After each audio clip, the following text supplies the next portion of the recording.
Bueno, solo míos y de casi 500 personas que tenemos hoy aquí. Que por supuesto tendrán ocasión de participar en el coloquio. Es un privilegio que tenemos hoy aquí, haber hecho esta constelación, ¿no? Se han unido los astros para que Cele, Ana, Eduardo estéis aquí y después pongamos aquella película que cambió vuestras vidas, vuestras carreras y nuestras vidas como espectadores. Lo primero que os quiero preguntar, ¿cómo sentís por un reencuentro de 30 años? 30 años son muchos años. ¿Tenías sensación de que han pasado tantos años? Desde que se ha nacido. La verdad es que impresiona un poco lo de 30 años. Está lleno. Y esta está enamorada de Noriega. Eduardo Noriega, Mike. A mí personalmente me costaba mucho ver la película, ¿no? Y cuando eras joven estás pendiente de los fallos y de qué harías mejor.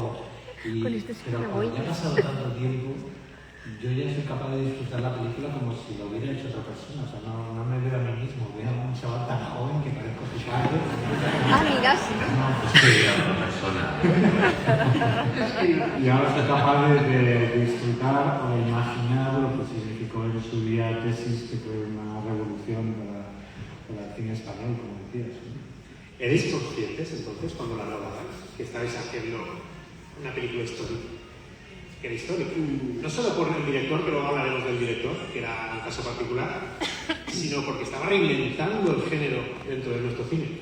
Hombre, cuando estás rodando nunca sabes que va a ser una película histórica, pero es verdad que el guión ya era una cosa muy novedosa, que no se hacía ese tipo de cine, y que el primer día de rodaje, porque Alejandro se rodeó de un equipo con mucha experiencia, excepto Menos Fele, que era la primera peli. Nosotros no teníamos ninguna.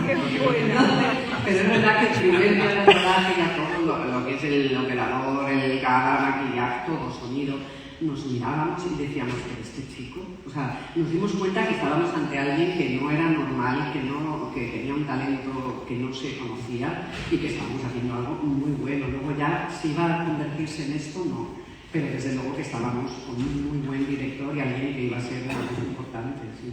Sí, hasta los inexpertos. Veíamos que ahí estaba pasando, les estaba haciendo algo. Sí, porque Ana llevabas actuando desde los 7 años. Sí, es que se han hablado de los 30 años y yo no hace mucho. Además, El 50 aniversario del Rica Colmena, que es así que me dio la cabeza, dije, ¿cómo 50 años? Y ahora 30, digamos. Pero Ana Torrent había trabajado nada menos que con Víctor Erice, con Carlos Saura. Llegaba una película de un director, ahora nos contarás porque es muy gracioso, ¿no? Cómo le llega el proyecto a Ana Torrent. Y además con dos chavales que, bueno, Eduardo sí que había hecho Luna, el segundo corto de Alejandro, pero Cele era tal cual Chema. O sea, Cele era un tipo que iba por la vida como Chema. Sí. Las gafas eran tuyas. Las gafas eran mías, La gafa de Chema era culpa de era mía, la mochila era mía, los pantalones eran míos, las zapatillas eran mías, todo. el pelo. ¿El piso? El piso no. Piso no. Lo que... Sí, las camisetas eran mías, sí. No. Oye, y vamos a empezar por tú, Cele. ¿Cómo llegas tú a esto? O sea, ¿cómo llega ese alter ego tuyo que es Chema a... A ver, yo entré en el 94 en la escuela y entré en primero, Eduardo estaba en segundo, de hecho a mí me hizo las parrilladas, me las hizo Eduardo cuando yo entré en primero, y bueno, pues en la escuela también estaba Carlos Montero, que estaba estudiando dirección. Carlos Montero era compañero de piso de Mateo Gil, que era el piso donde acababan todos, donde estaba Alejandro también, que pasaba la mayor parte del tiempo, porque Mateo, Alejandro vivía como en Pararrillos de Jarama, que estaba lejos de Madrid, vamos. Entonces, un día, en el vestuario de la escuela, entre clase y clase, se me acerca a Carlos y me dice, oye, mira, que tengo un amigo que quiere rodar una peli, no sé, que le molaría, está buscando a alguien así como tú. Así como tú, ¿sabes? Dice, ¿a ti no te importaría hacer una prueba? Y yo, haz una prueba, no te preocupes que te paso una separata y hacer, ¿Tú no sabías hacer una prueba, claro, me pasó una separata y tal, cuando se fue le preguntar que tenía al lado, pues una separata. Porque Pobrecito, no tenía mío, ni mío. idea. O sea, es que, a ver, yo llegué en octubre del 94 y la peli se rodó en el verano del 95, o sea, es que no llevaba ni un año en Madrid. Y yo tuve mucha suerte. Pero bueno, sí, ese fue como mi primer contacto con la peli y con Tesis. Ana, ¿y a ti cómo te llega?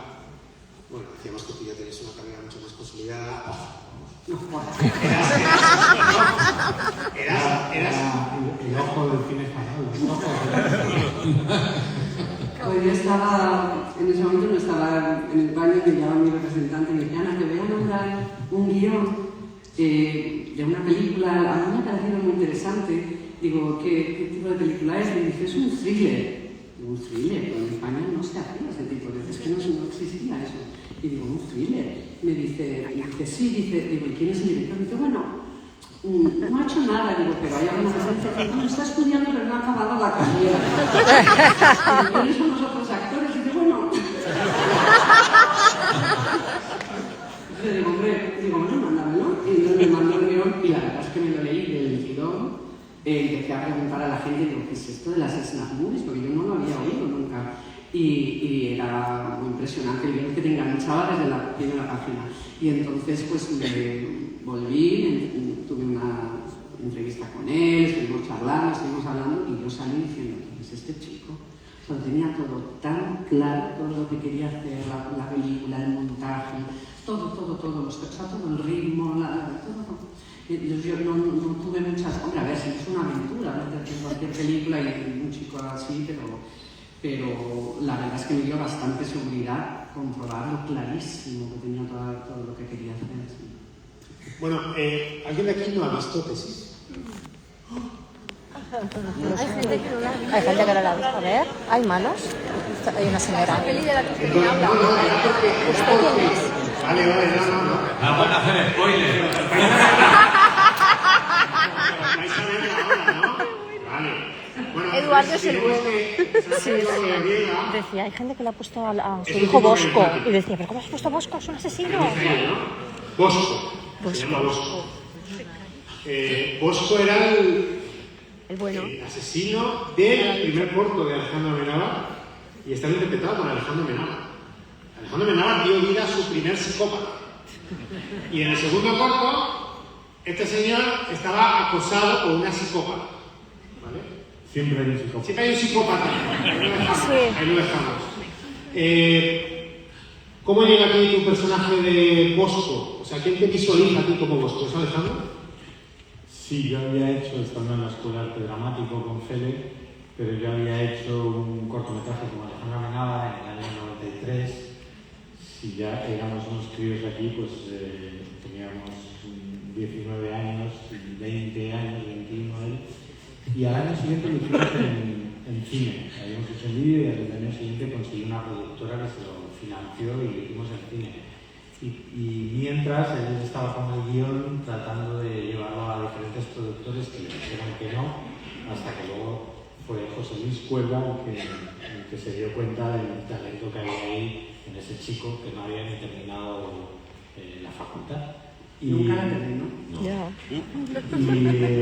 Pero a mí Alejandro me dijo, yo quiero que lo hagas tú, lo he escrito pensando en ti, pero a ver, cuando llegue el productor igual quiere actores conocidos, o sea, que es que yo nunca tenía la certeza de que iba a estar en la película. Lo vivía como si me hubiera tocado la lotería y también muerto de miedo, pensando si era capaz de hacer una película con un papel protagonista, pero tampoco estaba del todo seguro de que iba a hacer la película, ¿no? O sea, Alejandro siempre se guardaba una carta ahí de no sé si la vas a hacer tú. Sí, por suerte llegó Ana Torrent, con lo cual ya teníamos la cuota de actriz. Y nos dio trabajo a los dos. Ya sí. Claro, el cuerdo ya se quedó tranquilo, yo tengo una cara conocida, ya tengo una actriz ya consolidada, así que puedo poner a estos dos mindumbis que la acompañan, ¿no? La pobre Ana aterrorizada, ¿pero dónde habéis sacado estos dos? Sí que es cierto que se generaba entre vosotros, es curioso, ¿no? Porque entre vosotros es como hay un triángulo amoroso ahí en Tesis, ¿vale? Incluso hay una conexión. profesión de Chema del Bosco, que no vamos a decir. Pero sí que hay una química que traspasa la pantalla, y aquí tenemos el ejemplo, ¿no? Aquí siguen, 30 años después. Yo llevo casi todo el día con ellos y son 3 personas maravillosas que además se quieren muchísimo. Y yo quería preguntaros cómo fue vuestra primera impresión los unos de los otros. O sea, ¿qué pensaste tú cuando viste a aquel tipo aquel de las pintas? ¿Cómo eras ese? ¿Sabes? Bueno, porque Ana sí que la conocía. No, yo a Cele le conocía de la escuela. Es que me acaba de venir la imagen, la primera vez que yo vi a Eduardo. Está como una cabra Pero ¿eh? nos conocemos De la escuela, claro, pero es que tú no te De la acuerdas, escuela. claro, tú no te recuerdas la primera vez que yo te vi a ti. Yo entro en un aula de la RESAC y me veo a mucha gente que era tu clase y tú arriba en un pollete, arriba vestido de romano. Porque nos estaban haciendo las pruebas de acceso a nosotros, Bueno, es que digamos que cuando entra una nueva generación en la escuela de arte dramático, se prepara una fiesta. se les hace una fiesta de bienvenida, una especie de fiesta. Sí, como medio putear, como unas novatadas, pero bueno. Y en este caso, en nuestra fiesta, por supuesto, éramos aspirantes actores, pues era como una fiesta romana, y había que venir vestido de romano. El señor vestido de romano, espérate, ¿no? Con la túnica. ¿Felipe de la mano? ¿Felipe de la mano? No, si nosotros Ellos no, ellos eran los pardillos. Ellos eran los pardillos. ¿Qué iba a decir? tenemos los partidos, tío. Sí. No recordaba que era ese momento, pero yo a Félix sí lo conocía de vista de la escuela. Sí, Ana era una escuela muy pequeñita. Ana no la conocía personalmente, pero claro, a mí me impresionaba mucho que Ana Torrent fuera a hacer una película con nosotros. Sí. Y sí que recuerdo que la primera vez que quedamos, que debía ser en casa de Alejandro, de Mateo, para ensayar, para ver o para hablar de la película, sí que me imponía mucho estar con una actriz que venía de trabajar en esto, ¿no? O sea, al fin y al cabo, Alejandro, Mateo, que estaba de asistente, Mateo Gil, Fede, pues éramos inexpertos. O sea, que éramos, bueno, pues le poníamos muchas ganas, pero éramos unos novatos, pero ella ya venía de la industria y era como, no, pues no. Igual esta tía dice que no valemos, no sé. Igual dice, pero Queremos estar a la altura. Como veis, la autoestima la teníamos ahí en su sitio. ¿Y estuvieron? O sea, ¿qué fue la primera vez que pensaste cuando lo dijiste? Estos dos. Yo recuerdo Al romano y a los británicos. Se parte. el primero y leímos algo, ensayamos algo y yo pensé, va a tener que trabajar mucho, ¿verdad? Ay, qué vergüenza. De los tres es el único que se llevó el Goya.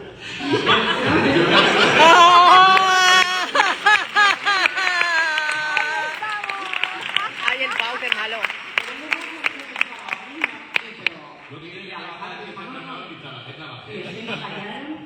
Tú ese verano te lo pasaste de puta madre, yo estuve ahí pensando en todo el verano. A una vez que apruebo toda la escuela me toca palmar el verano también. Pero sí, yo me acuerdo que hacía muchas preguntas. Le preguntaba, pero Alejandro, pero esto, Alejandro. Sí, a ver. Me miraba a mí y decía, yo pensaba, ¿qué me está mirando este? Y yo pensaba, que claro, es que ella es actriz, porque claro, yo no me consideraba actor, ni vamos, para nada. Pero ella es actriz. Pero Yo, tú claro, ya te lo sabes. yo decía, bueno, normal, que hay que preguntar mucho, pero yo buscaba cosas para preguntar. Yo quiero que me digan cosas que yo Pero con Alejandro no funcionaba tampoco preguntar mucho, porque claro, yo venía de otro tipo de cine y esto era un thriller, que sí, y entonces, claro, yo decía, no, pero el personaje, ¿por qué el personaje siempre decía, tú entra, gira la cabeza aquí en este momento? Nada, o sea, era muy técnico todo lo que él, sus indicaciones, eran completamente técnicas todo el tiempo, porque él tenía el montaje, el ritmo, la música que entraba en cada plano, o sea, lo tenía todo ya en la cabeza, entonces era todo, no, esta frase aquí, esta cabeza aquí, este tono, acabas la frase así, todo. Yo el primer día empezamos a rodar y de pronto corta, y yo pensé, ya empezó mal. Cortó inmediatamente y le digo, pero digo, es que no. Dice, no, si es que esto va a ir en otro tipo de planos. Él sabía el montaje. Y luego cuando hicimos el plano corto, le dije, también no, pasó lo mismo y me dice, ya está. Y digo, no, pero es que no me he sentido muy bien en tal frase. Me dice, no te preocupes, esa frase va en el plano de tu mano con la música del... Y yo como, O sea, él lo sabía, sabía perfectamente lo que tenía que montar y lo que quería rodar exactamente. O sea, era muy, a la vez muy fácil también trabajar así, porque cuando confías en un director no tiene nada que ver como cuando no confías. Claro, ¿no? Cuando ves que el director no está muy fino, pero Alejandro sí. De todas formas, comentabais antes que no habéis vuelto a trabajar nunca con un director tan joven. Es muy difícil encontrar en el cine español a un tipo que, bueno, no había acabado la carrera, que ruede su primera película con 22 años. Es un logro. Y la escribe y compone la música. Y compone la música, es verdad. Y la edita, era una especie de geniecillo, ¿no? Hablábamos antes de la presencia de todo un José Luis Cuerda, pero de gente como Hans Burman. O sea, había gente que tenía 30 años de experiencia en la industria y que se cuadraba con Amenábar. O sea, que él se hacía respetar siendo tremendamente joven y un auténtico desconocido. Sí, tanto José Luis Cuerda como Emiliano Telli, que era el director de producción, y a su vez Emiliano Telli era sobrino de Emiliano Piedra, que venía de no sé cuántas generaciones de cine, como Hans Burman, todos los Burman, o Chimini Burman, que era su hermano. Su padre era Wolfgang Burman, que también era un director artístico de los principios del siglo. Era gente de tradición de cine. Estaba toda la familia Burman en la película, Paco Almenara, Walter Prieto la ayudante de dirección, Julio Maduro la llevaba a la cámara. Era un equipo muy consolidado. Ese fue el acierto también de Emiliano Telli de Cuerda y la precaución de decir, a ver, tenemos un director que no ha hecho nada.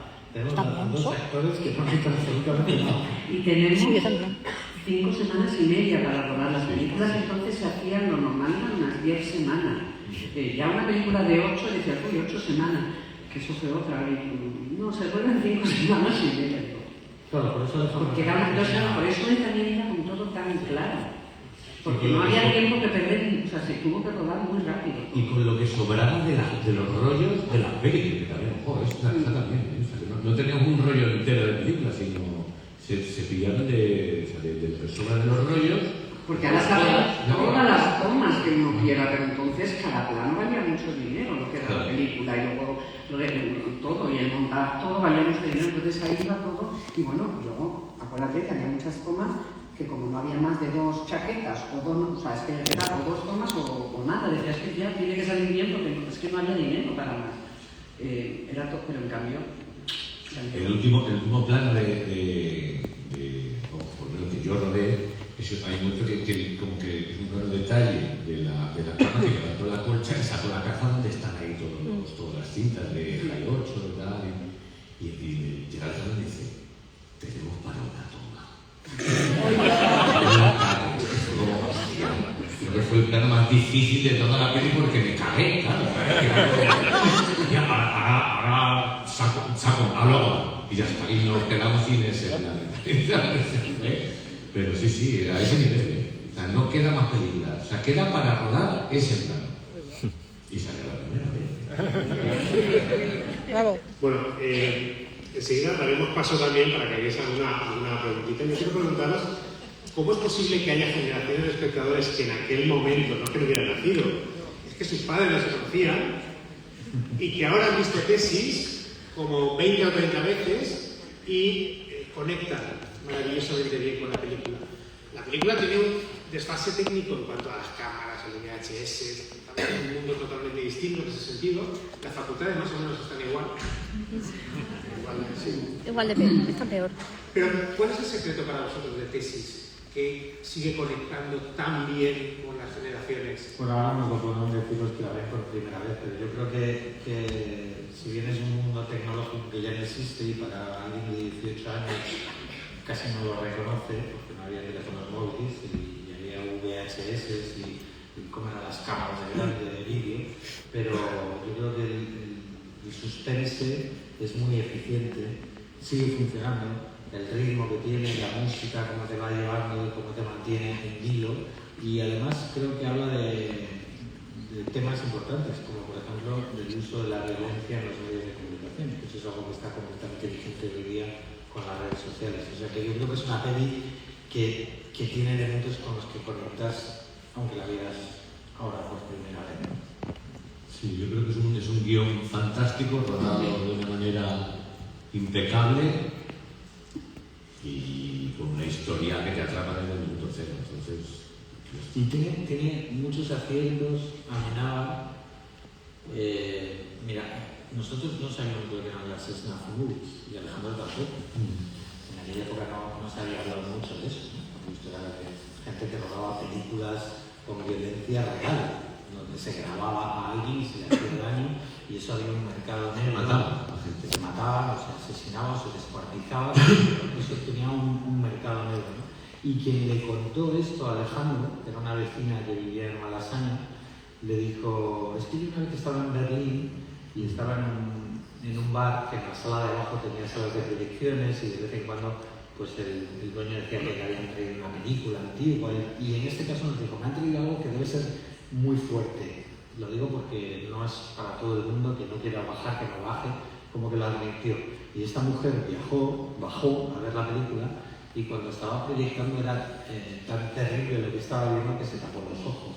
Y ella le contó a Alejandro: el sonido era aún peor, porque yo me tapo los ojos. Si yo veo algo, una imagen que es muy dura, tú... La imaginación y siempre le más dices, ya la he potente que visto lo y que es terrible, pero si no la veo y la oigo, lo que te sugiera el cerebro puede ser mucho peor.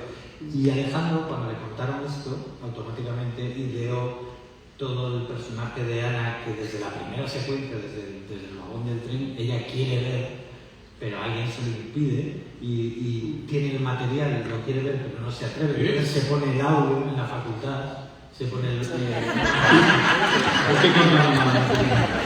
Spoiler, spoiler. Que está Ana Torrena en el bar de la facultad con los cascos oyendo el material, es maravilloso, porque está oyendo y sin embargo es terrorífico oír sabiendo que le están haciendo daño de verdad a esa persona. No, es verdad. Bien. El tráiler. Tenemos tiempo para unas pocas preguntas.